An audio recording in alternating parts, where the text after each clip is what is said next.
Morning. Good morning, loves. How are you all doing? Hi, James. Thomas Gibbons. Thank you so much for your love. Good morning, Tia. James, I just want to. Oh, Morgan. Thank you, Zach. Grand rising to you all. Morgan. Oh my God, my baby Morgan. Happy belated birthday to you, even though I haven't talked to you. I knew it was your birthday and we need to catch up. The children are growing so beautifully and so wonderfully. Good morning, Karen. Good morning, Kevin. Good morning, Chantel. Christine, welcome on a Saturday morning. I am so grateful that all of you are here. I know Saturdays are a little bit different. Good morning, Mindy. It was such a wonderful, wonderful pleasure and blessing to see you yesterday. I can't even tell you. It was just, it filled my heart. I reflected on our connection. Good morning, Shakora. I am so happy that you are here and that hopefully you are feeling energized and blessed this morning. Good morning, Stephanie. And good morning, Sonia. I was going to check in with you and see how you're doing. Mindy, I just want to say really quickly, and Chelsea, good morning, and Deanie, and welcome to an Amethyst and to all of our new tribe members who, because of yesterday's dynamic energy and alignment that Tiffany Aliche, the budgetnista, joined, we were able to welcome a lot of new people into the community. Good morning, Made Holmes. And that's just always such a blessing. I don't take any of it for granted. I'm just going to stop the music because it's kind of interfering. I don't know. My mind is working different. Good morning, Sanjay. I just wanted to just reflect on one alignment and being called to do what you do, no matter what else is happening around you. And also being aligned in purpose and reason for doing things. I think oftentimes we're challenged or faced with challenges around why we do certain things, right? And so, especially in 2021, when we do things for other acknowledgement of people. Good morning, Jess. Oh, that's one of my amazing fellows and sister friends, Jessica Price. We do things because we either believe we are going to be acknowledged for it. We do things either because we want outward external recognition. We do things because we want to please someone else. And I just want to challenge us today because yesterday's morning mindset, like all of them, really, but it hit different for me. One, because I was able to connect with all of my homies from home. But it hit different for me because I was just walking in my truth. I was just walking in the truth of why I believe morning mindset is essential, and it's to create space for us to connect, for us to heal, for us to grow, for us to learn from one another, for us to deposit into one another, and for us to acknowledge this amazing presence, right, of God always first and foremost, but also the presence of humanity and people. And so me coming on yesterday, connecting with Mindy, who I didn't know was going to be the reader. I don't check in on that stuff because I do believe that there's something beautiful about everything being organic. Me being able to see my dear friend, who I used to call my cousin, we were play cousins growing up. Good morning, Nancy, Darlene. But then to want to use this space to amplify conversations and other people. Good morning. To use the space to amplify other people's work, not making it about me. So I'm talking about Devon, I'm talking about Sarah, I'm talking about Patrice, I'm talking about Tiffany, and then for all of you to tag Tiffany and for her to come into this space. So I just say this to say that be thoughtful about why and your intentions and how you show up. Don't do it for the wrong reasons.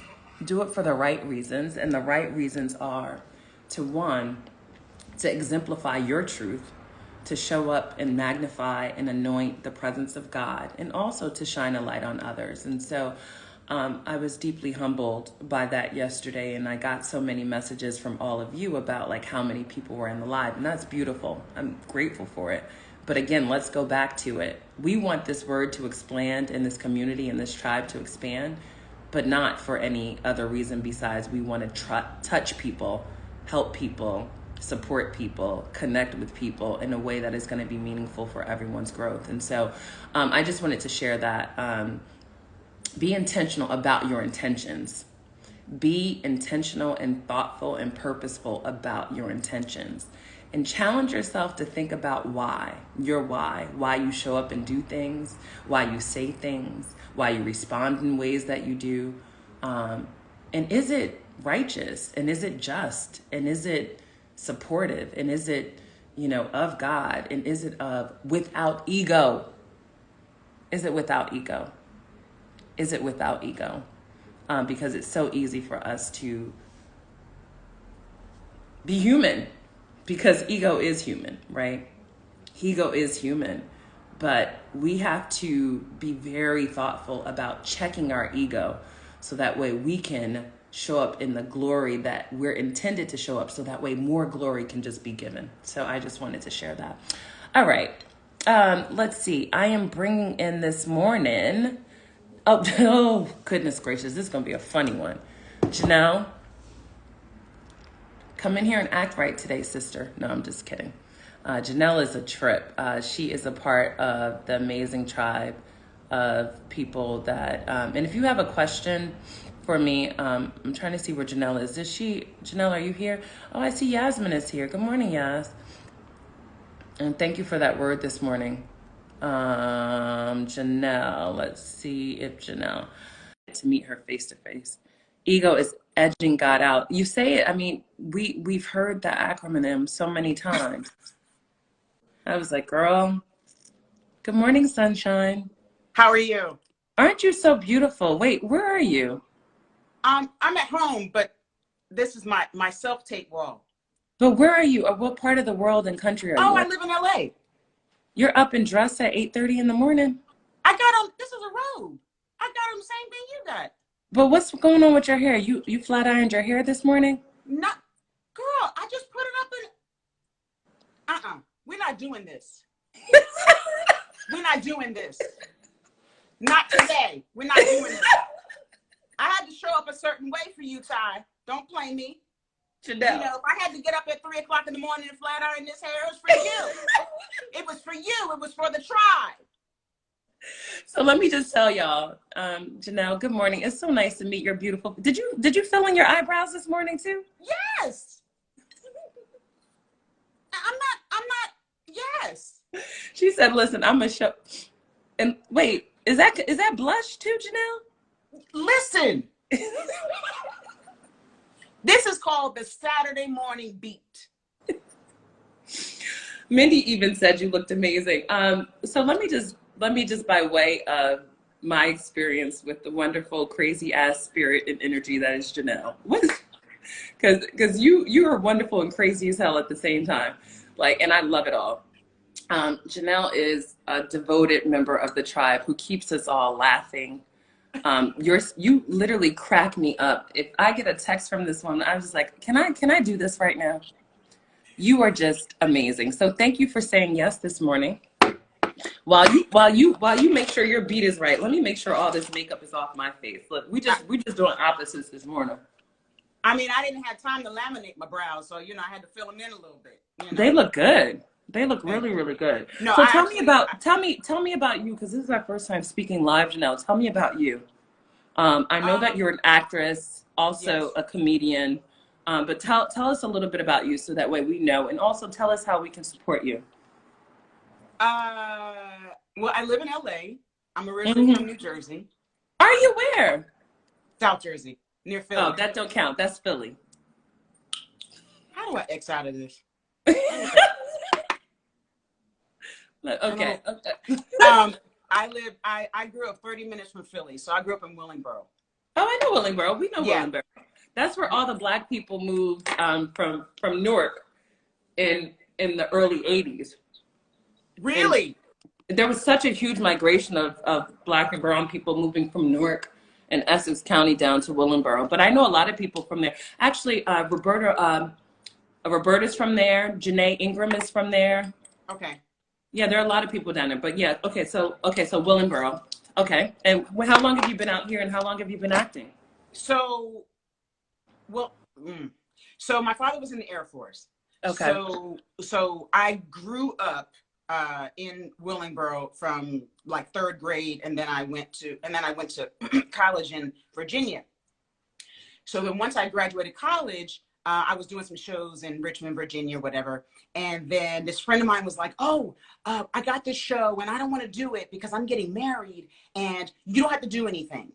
It's in Japan, but you don't have to audition. You're the same type. Because she was my understudy. She was like, we're the same type. We're the same everything. All you got to do is pay for your passport. And Wow. so my mother was a nervous wreck and I went. And it was only supposed to be for 6 months. And I ended up staying 2 years. Wow. So I'm saying that to say that after I left there, I came to LA for 5 years, couldn't get arrested. Mm. And I was really like, I'm trying to, I'm trying to make this thing work. And I didn't know anybody. I didn't know anybody. I just moved here because I always wanted to live in LA. Mm-hmm. And I couldn't get arrested. And I did a show that was a show that was supposed to go to Broadway. And the critics tore it apart, so it didn't go. And so my best friend was like, well, with your voice, because my voice is my God-given talent. So you're a voiceover, you do voiceovers. Are you a singer as well? I'm first a singer. I've Okay. just gotten into voiceovers in the last five years. Okay. And so my best friend said, with your voice, because at that time, all I was doing was singing. I didn't even consider myself an actor. With your voice, you need to live in New York. I said, I don't like New York, but I'm going to go. 30 days later, I was gone. Wow. I was living in New York. I lived there for 8 years. The first 3 years were great. I was doing Broadway. I was working. I felt like I was in, and then it slowly trickled away. And I felt myself becoming disgruntled, bitter. Of course. Upset. That's all natural. That's all natural. Normal. But what was hurting me the most is that I was getting in the rooms and it was always down between me and one other person, and I would never get it. And I couldn't understand, why wasn't I getting it? What is the disconnect? And I didn't have a tribe to say, one, hang in there, or two, maybe sis, you need to tweak this or round off this edge or soften this. I didn't have that. So I was like, bump New York. And so I moved back to LA. I said, you know what? I know that I'm going to be in the entertainment business somewhere. And if maybe God doesn't want me to act. Maybe he wants me to direct or produce or whatever. That's fine with me. I don't have to be in front of the camera. And so I just moved out here because I knew I needed to be in LA. You want to know what's so powerful about that testimony and that journey, just even that is that, we may be sometimes moving towards places we're not called. And I want to get back to the thought of like how you're doing here and like whether or not you feel like there is the energy and movement there. But I think oftentimes like the Japan opportunity, for instance, is one of those examples in my mind of when God is pulling you somewhere versus us forcing ourselves to be somewhere where we're not perhaps meant to be. But I also love how you shared of your journey, like your willingness to say yes to an opportunity to explore whether or not that is where God wants you. So sometimes, we go to places and we're wondering and exploring whether or not God is in that place or if that is the season for us. We have to first say yes. But when we get there and God gives you the indication and you have the clarity that it's not for you, you still have to be willing to move. And so I love that element of your journey and your testimony. So how is LA to you now, and how are you feeling here, and how is life? I love LA. I'm a Scorpio, but I'm an outdoors person. So I love the beach and the hiking and I love to drive. Last weekend I drove to Napa. Wow. I haven't done that yet. I really want to do that. The month before I drove to Lake Tahoe. I drive to the desert often, but yes, I love that. Yeah. And my best friend has a house in Palm Springs. So I'm out there, like going there is like a weekend thing. I can go there for the day, you know what I mean? But I just love to drive. And I love California for that reason, because the PCH is, you're looking over to the left and there's the ocean, and you look over to the right and there's cows and goats and sheep and just landscape. Yeah. With that said, your question was, how is LA treating me? Last year was interesting. I think, well, last year was interesting for everyone. But even without the pandemic, you know, it started off with a horrendous breakup that I did not think I was going to get through. Hey, Mm-hmm. You're here though. You're here. But I'm still here. And then the pandemic, and then there were some job opportunities, and then there were some job opportunities that were taken, and then it was a whole thing, and then there was a pandemic. I know something's coming. Mm. Woo! Mm. Mm. Mm. I feel you, sis. I feel you. Something is coming. Mm-hmm. And I'm so anxious. And I know the word says do not be anxious. For anything. I know. Anxious for anything. But prayer and supplication. Yeah. But I'm literally sitting on the edge of my seat because I feel like today's going to be the day. Someone's going to call me. All I need is one call. You know, so things in the grand scheme, things are great. I do work full time. I have a full-time corporate job that, you know, keeps these lights on. Amen. And so praise God for that because I have health insurance. Hey, how about that? But I know that I'm not meant to answer those phones. So let me, yeah. Well, first and foremost, something is coming. And I think it's part about claiming it, as which I think I just saw Legion right. You're claiming it, but you're also in expectation. So being anxious is one thing, expecting something else. And so often we allow the anxiety to build up and swell up rather than just being in expectation. God wants us to expect great things. God wants us. Go ahead. Go ahead. But I don't mean to cut you off. You know what feels weird about expecting? It feels like when I expect that I'm being what's the word? Rude to God by expecting, like I'm telling. It feels weird to expect it. Can I share? I understand what you're saying, but can I tell you something that's very, very, and I remember this analogy, and I think my pastor, Mike Waldron, of First Corinthian Baptist Church in Harlem, preached this in a sermon some years ago, and it really stuck with me and struck me in a very specific way that I want to share with everyone about. And I see that being ungrateful. That's not it. It doesn't feel entitled. The analogy is this. You think of your earthly mother, your earthly father, someone who is equipped, who brought you into this world. When you ask them for something, their role is to actually provide it. Now, and not asking them for, you know, the extra things, the things that like, oh, mommy, I want a bike. But if you go to your mother or father and you say, I would like something to eat, their job and their responsibility is to feed you. So God wants us to ask and also have expectations. You don't go around in traditional circumstances. Now, obviously, there are some circumstances where mothers and fathers may not necessarily be able to provide, right? And that's one thing. But our Heavenly Father is able to provide exceedingly abundantly above all. So when you say to God, I am expecting this, it is your Father's duty to provide. It is his duty to provide. So I think for us to not have expectations of God is also not a demonstration of our trust and our faith in who God is for us. So there is power in expectation.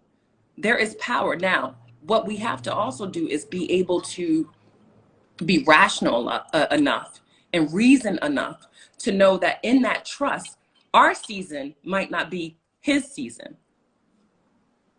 But you can still have expectations, and you should be in a space of expectation because expectation is directly connected to our faith as well.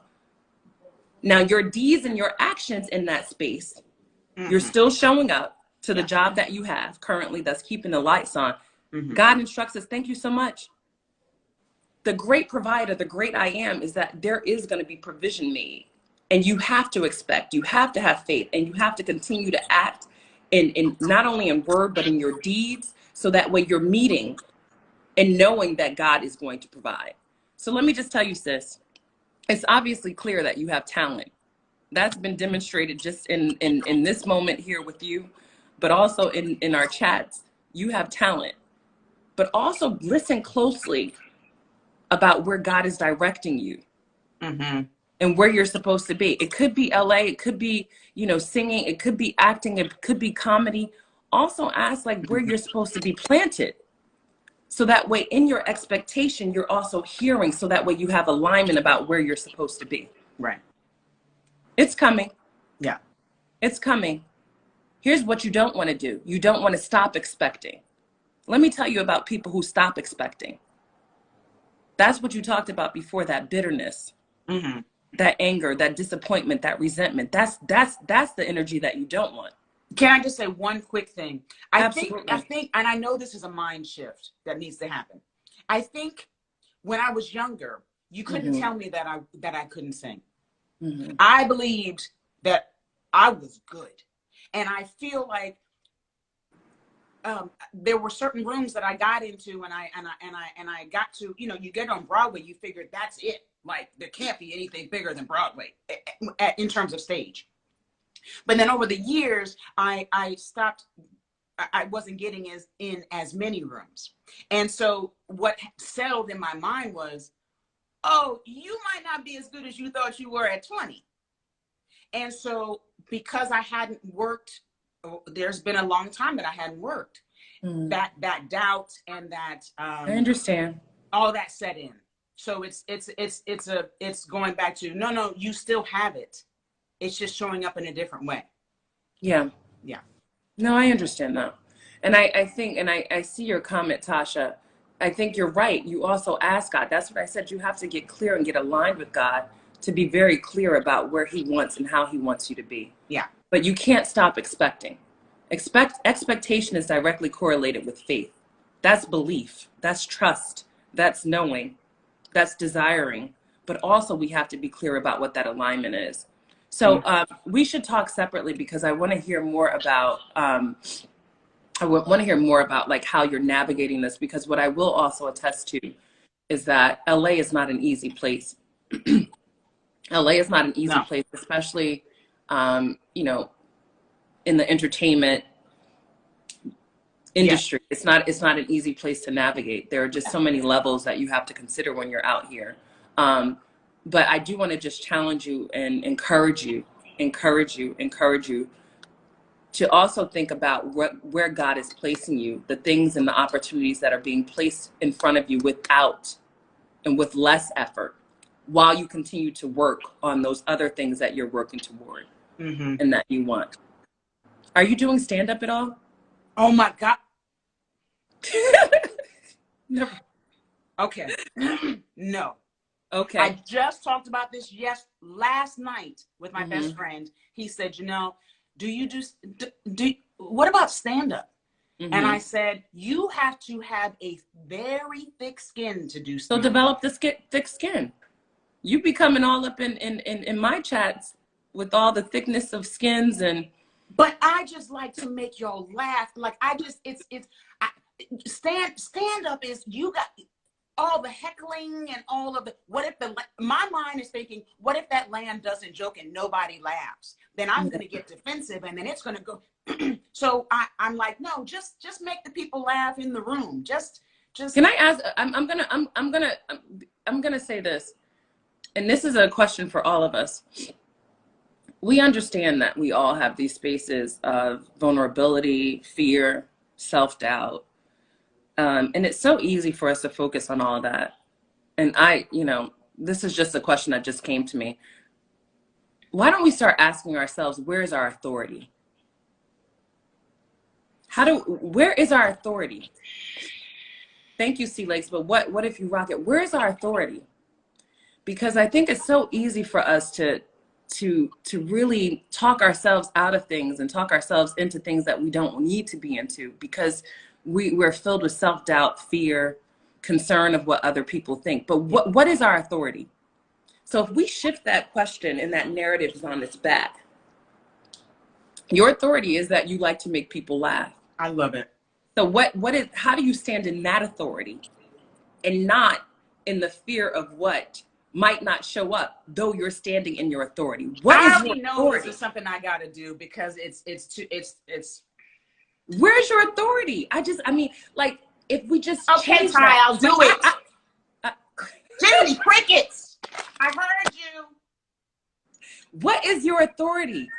What if, but like, let's change it. I see you, Mindy. What if syndrome is, it often takes us to the imposter syndrome about us not being deserving. But Yes. instead, what is our authority? What if your authority showed through? Where would you stand then when you are clear and emphatic about your authority? My authority is I can connect with people. James, the gentleman that's in here, wrote and sent me a text message. He said, you connect soul to soul. That's my authority. Now, I'm not going to go out and say, what if I don't connect with the soul? What if I don't connect with the soul of someone? My authority is already that I connect soul to soul. So I'm going to own that. That's just a challenge. And then we're going to go until today. So Okay. the mindset today is like shift the belief of what is our imposter syndrome, what is our fear, what is your authority? Ask yourself, what is your authority? If your authority is making people laugh, then I need you to lean into it. You got your book? You got the old version. Yes, sis. That's the authority right there. Listen, I got that last one that I could find. You got it. You got it. What is today's date? The 17th or the 8th? I think it's the 17th. Okay, perfect. What is your authority? I mean, I'm sitting with that. I got to figure out, like, where am I authorized? Where am I authorized? Where am I authorized? Let me tell y'all. Okay. I'm not gonna say nothing else. I heard you. I took it. Where am I authorized? Somebody want to tell me where they're authorized? Yeah, I'm gonna slap you this morning, Legion. I'm gonna do it real nice though, but it's gonna hurt. It's gonna sting.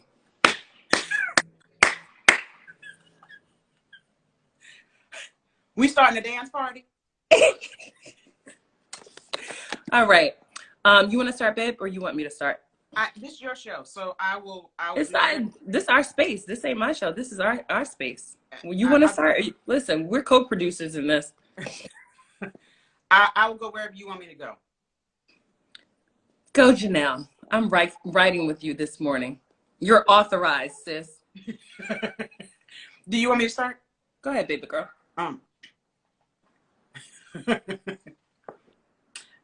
April 17th. I am willing to acknowledge it is not my place to tell other people what to do. You cannot tell other people what to do. You can tell them what you have done and how you do it. You can encourage them in what they are doing by sharing with them your experiences in similar situations under similar circumstances. However, you should hold all this information in reserve until they ask for it. When they ask, if they ask, remember, they trust you and respect you. What you say can have a tremendous effect on what they do. Put your fears and judgments aside and speak with a loving heart. Want me to keep going? Yep, you can keep going. And then you can stop and I'll pick up with you cannot. Okay. I'm going to read it. I like Eartha Kitt. Until you have walked someone else's path, stumbled over the stones, fallen into the ditches and pits, felt the sunshine on your face, found your way to new paths and on new roads. You cannot tell another person what to do until you have fallen, gotten up, and navigated the path they are on. You really don't know what can happen. You cannot tell them about the challenges and victories that lie ahead of them. They are not yours to tell. They are not yours to know. For each of us, there are things we must see and things we must do. There are falls we must take and things we must learn in the process of rising up from a fall. If you try to tell someone about a path you have not walked, either they will not be able to hear you or you could send them off in the wrong direction. Come on now. I'm going to go back to Ty Beauchamp's voice, but Until today, you may have thought you were being helpful when you told other people what to do. You may have tried to steer them in the right direction, or you may have been trying to steer them away from harm. Just for today, don't tell anyone what to do. Share your experiences, your insights, your understanding, but acknowledge that all paths are not the same. When you are sharing information about your path, always be sure to leave enough room for the other person to make up their own mind. Today, I am devoted to minding my own business. So, Janelle, I'm going to tell you, as someone who shares insights, wisdoms, and thoughts, I struggle with this. And it's why I always preface my conversations with what worked for me, what I did, what I learned, what I understand. Have you considered all of those things? The reason why I do that is with intention, because I agree wholeheartedly that one person's past is not reflective of what someone else's journey is going to be. So because I have experienced one thing and I can share and speak to mine with authority, because I've been authorized in certain places, but also recognizing that my authorization may not be your authorization, and that may not be your authority. So I think it's important though that and I just want to challenge us on this though, and I'm happy that she came back and she said, just for today, don't tell anyone what to do. Share your experiences, your insights. And so that's the out, because I do believe that we're intended to share. We're intended to commune like this. Yeah. We're intended to have tribe, and be thoughtful about what we share, but not in the way where I am projecting onto you what the answer is for you and your journey. I don't know what comes out here for you. Yes, I try very much to lead with my own experience, and this is how I would handle this, or this is how I handled this, meaning I've already been through it. And also not taking it personal when they don't take your advice. Or you know what I mean? Because you can get in and I remember specifically a friend asking me, this is an old friend. She was married and she was getting beaten by her husband, and she had a kid. She had 2 kids at the time. And I remember her calling me saying, what do I do? And now, I'm not married. I wasn't at the time either. And I didn't have any kids. So I can only speak from my rational self, not my married or motherly self, just my rational self. This is what you do. And I laid out steps like, okay, you got to get out of there. Okay, well, I can't do it today. Okay, well then stack your chips. Be intentional. You need to take pictures of the bruises. You got to do I gave her a step-by-step plan. She didn't do it. And I took it personal. Now I didn't, you know what I mean? Like I'm giving you all the good advice, and you didn't do it. And I think I took it personal because she kept asking me, and I felt like, well, now you didn't ask me once. So my answer's gonna be the same. Yeah. So I say that to say, that was a long time ago, and I have since tried to just give only when asked. I give my opinion. If you haven't asked me, I won't give it, because I've learned that a lot of people really not they don't want your opinion. They just want to share their thoughts and have a landing space for their thoughts, and not necessarily be on the receiving end of what your opinion is. I agree. Especially with how I deliver it, because I'm very direct and I don't mince words. I'm not mean-spirited or anything, but I don't mince words. I'm going to tell you. You're asking me, I'm going to tell you. Some people are not ready for that. Well, but I also do think that when, and I'm learning this even now in some relationships and friendships. And it's interesting. I had a conversation with one of my dearest girlfriends yesterday, and I said to her, may I offer you something? I said, may I offer you something? And I said, this might be a little bit tricky. I want to offer it in the best intention. Yeah. And I was really clear and emphatic about what my desire was. And I said, are you willing to hear? And I agree that sometimes it's better not to say anything, but I also think that when you love and you care for someone, that tribe and that community, is that it is part of our responsibility and a part of the ecosystem to hold people accountable and hold them up. Like, you can't hold people up and then not hold them accountable. You can't hold people accountable and then not hold them up either. So, you know, and and it's something that I learned actually from someone I don't deal with anymore. It's a former manager of mine. And I say this now often, I receive it. I receive that. And when I offered it to her in that best way, I said, listen, I think, you know, you have been depositing into a lot of people in your life for a very, very long time. And there's an expectation that you will deposit. But I just want to challenge you to consider, and this is where language and communication is just so important. Challenge you to consider whether or not you're depositing into them is depleting you. And you know, she said, you know what, that's a really, and I said, there's a time, like, you're at a juncture right now where your focus, in my opinion, you seem to want it to be here and there. But in order for it to really manifest fully, you might have to make less deposits over here that are depleting you. And she received it in the best of light. So I just think it's also challenging us on our words, and to be careful and thoughtful about our words and how we offer our wisdom. Because also in community, there are people who have wisdom in some areas that I don't have, that I need your wisdom.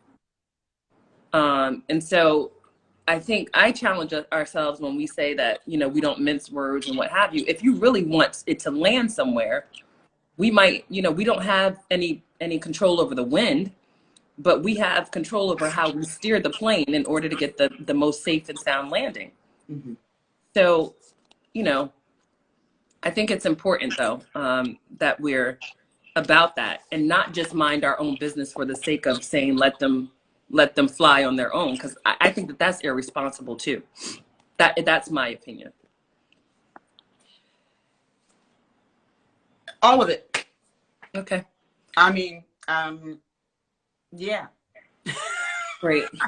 I'm so happy to connect with you. I'm just looking at some of the comments. Want to make sure that I saw some really powerful comments that I like to acknowledge. I see the path you're going and been down before. Please go in a different. I don't want you to go there. But see, I think the only challenge with that, Nancy, is that I don't want you to go there. It takes ownership on what you desire for them, opposed to. So that might just be something to think about. There was a comment before, the difference between grace and judgment. I think also that's it. Offering people with grace is really important, opposed to judgment. Thank you for that. Do you need me to listen or advise? I love that, Dama. Mm-hmm. Because I do want to just say, like, if you care about someone, they are your business. If you care about someone, they are your business. Like, really. So I don't know. I'm challenging Auntie a little bit this morning, because I think we have to know when to mind our business. We have to know when to mind our business. Right. But when you care about someone, they are your business. But also how like we already said it, you know, how you say it. I'm sure when I was younger, I was like, girl, you need to, I know what you need to do. You need to, you know what I mean? That's different. Right. Right. As opposed to, and people should be able to see your heart and see where you're really coming from, and see that information is coming from a place of really just trying to help. And maybe help is not the best word, but support. Yeah. Elevate. But I don't think it's people's responsibility to see our heart. I think it's our responsibility to make our hearts known. I think okay. Well, work with me, sis.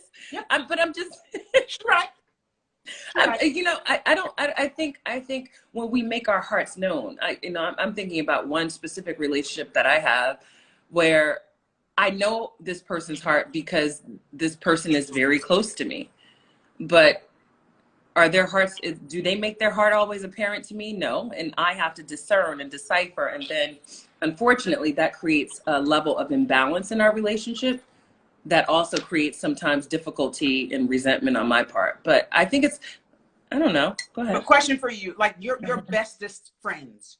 Do Mm-hmm. you continually make your heart known, or do you already assume that they know your heart? I try and be intentional about reiterating my heart in ways like I can show you right now, and they do the same thing to me. This is a card that Yasmin sent me just a couple weeks ago. That I'm gonna read it. She just said, she said, it's just so like you to reach out to others, to do things, even small things that help in a big way, to care like no one else and take the time to show it. You have a deep down goodness that comes through in your actions. Saying thank you just doesn't seem to cover it. You're a blessing to me, and I'm truly grateful enough. I think we have to make our hearts known.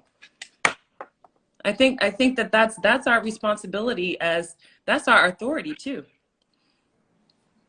So, you know, and I think in making our hearts known, we also help to ease the dis-ease or the ill ease that other people have in showing up in their own authority. So I want to encourage us to make our hearts known. Maybe it's less about minding our business, and thank you for that, Janelle, because I think it's less about minding our business and making your heart known. Because when you mind your business too much, you might see somebody else that you love go off on the deep end. Make your heart known instead. I'm learning. I mean, I am. And trust me, there are areas of my life, like personally and in my friendships and in my familial relationships, it's very easy for me to practice making my heart known. In romantic relationships, it's a lot difficult for me. A lot more difficult. I'm working on it. No, I don't think I have a problem with the romantic. I make it very known. I'm very, like, you would think of two different people. I'm very sweet and all of that with I could see that with the, and you probably flip that hair like, no, I don't flip my you know, I love it. But I have learned, even last year I did first of all, I knew that I started saying money comes to me effortlessly. And this is going to sound a little off topic, but I say that to say this. When I realized that it really was, then I was like, oh, I'll make it back. And I started sending some of my aunts edible arrangements. I thought you were going to say edibles. I was like, that's my kind of girl. Yes, no. Edible arrangements. Which edible arrangements has edibles? Oh, they do. Yeah. They've got a little side hustle. Okay, that's cool. Yes. So, but I was sending them edible arrangements out of the blue, not Mother's Day, not Valentine's Day, just literally out of the blue. And I started with like my two favorite aunts and my mother, of course. I couldn't leave my mother out. And the response was so, they were bawling. They were, whatever. Yeah. I was just doing it just to brighten their day because we were in the middle of a pandemic. And then I realized, oh, I love that. I love the feeling of surprising people. Yeah. And so I did it for like 10 other aunts. And I was like, oh, I could get used to this. Yeah. And I'm saying that to say, it was out of the blue. And so that's. Make your heart known. Make your heart known. Actually, so I'm challenging us all. I mean, I think this was a really great word, and there were obviously things in here that we need to be mindful of: our delivery, our intentions, how we ask, whether or not someone wants our counsel and our wisdom and our thoughts. But I think at the end of the day, it's less about minding our business and more about making our hearts known. I'm grateful to see you. I want to connect with you separately. So if you're open and if it's helpful to you. No, I want to talk to you. I'm done. You said so, and she said it all with a straight face. I know she lying though, but I'm grateful for you. Thank you for saying yes. Thank you for saying yes. And I'm sending you so much love and light. But hit me up when you want to connect separately so we can have a chat when you're ready and if you're ready. Sure, will do. But I'm making my heart known that I would love if I had any resources or ability to support you on your journey. My heart is known that I'm happy to do so. And separately from that, I think the takeaways for us today is like, get clear about your authority so that you can walk in your authority with full on intention and without fear, because your authority is proof that you're authorized. And then the other thing is that we're going to make our hearts known today. We're not going to mind our business. We're just going to make our hearts known and then allow people to receive that or not receive it, and choose to receive it or choose not to receive it. Right. But let's make our hearts known. Love and blessings. Have a great day. Thank you so much. Janelle, good to see you, babe. Thank you so much for sharing. Bye. Everyone, thank you for tuning in to Morning Mindset on a Saturday morning. It's 9:15 here. I love that, Chell. Shine that heart. Shine that heart. I like that. Make that heart known. Get clear about your authority. James, thank you so much for your words. I quoted you today when you told me that I speak so soul to soul. That is my authority. I'm going to walk in my authority today, and I'm also going to make my heart known. And it's interesting because those two would seem conflicting, because the idea of being authorized or walking in authority seems so powerful, and seems so direct and so like firm, whereas making your heart known also is a part of a vulnerable position and having to be soft. But that's the beauty of it, because that's who we are.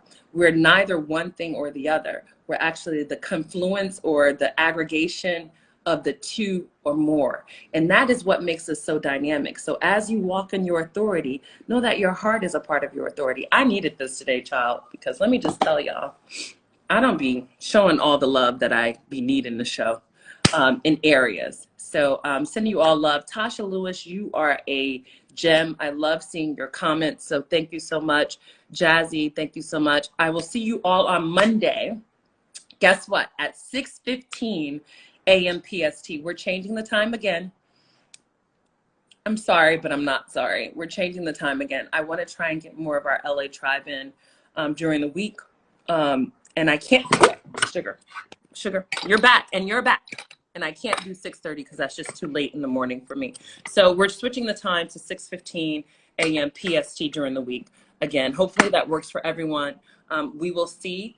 And if you're able to join, that is wonderful. If not, hopefully catch the rewatch and share. Send you all love. Janelle, thank you so much for being here. Sanjay from across the pond, thank you so much. Love and blessings to all of you. I'll talk to you soon. Happy Saturday. Ciao, ciao. Love you, Janelle.